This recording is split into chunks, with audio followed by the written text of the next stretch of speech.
Темата развој на публика се почесто се отвора кога се во прашање културните работници и организации заради природата на нивните производи, односно потребата од нивната работа да биде видена од страна на публиката. Неретко потребата од публиката е наметната и од проектите кои овие работници ги реализираат, а притоа пред финансиерите треба да се прикаже бројноста на публиката која го следела тој процес.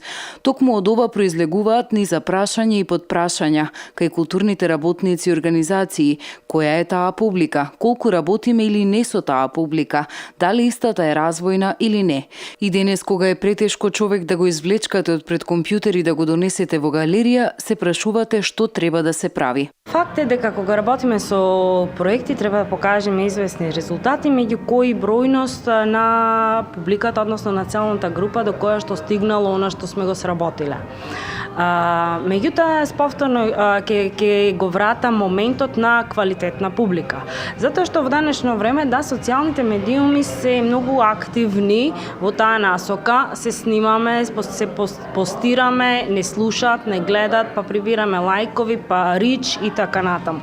Меѓутоа, тоа не е нашата публика.